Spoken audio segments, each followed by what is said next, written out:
Certainly sobering, 38% rise in people who are hungry, feeding 9,100 people every week, the Second Harvest Food Bank does.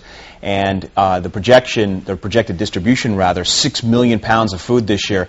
And over 23,000 Valley children are currently living below the poverty level, and we saw some of those innocent faces in that piece. Joining us now with more is Mike Iberis from Second Harvest. And Mike, Bob did a wonderful job in, I guess, trying to send a message out about the need.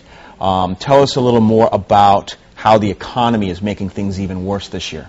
Well, I think as Bob illustrated in his piece last night, we're seeing the lines get bigger. There's more and more people losing their jobs, and more seniors that are not being able to make it on a limited income. Their medicine and their utilities are obviously going through the roof, and not being able to pay those and buy food at the same time. And young families are losing their jobs, and they have little kids. You see the stats, 23,000 kids are below the poverty level in the Mahoning Valley. Many of them go to bed at night hungry. And that's the crisis that we're in today.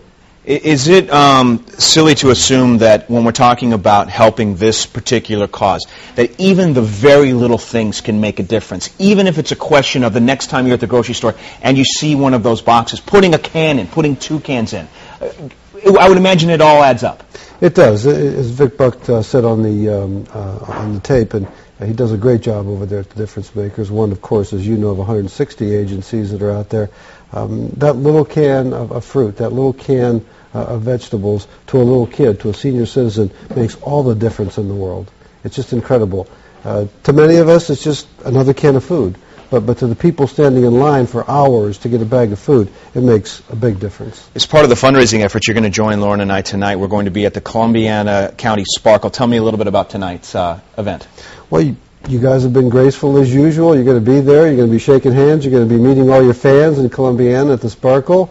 And you're going to selling reusable bags? Selling reusable bags, which many of us are using already. Sparkle's been a great partner in this whole thing. And I think there's going to be a lot of people coming out to meet you and to feed hungry people and to support the cause. So looking forward to seeing you tonight, you and Lauren. All right, we'll look forward to seeing you as well. Thanks, Mike. Appreciate it.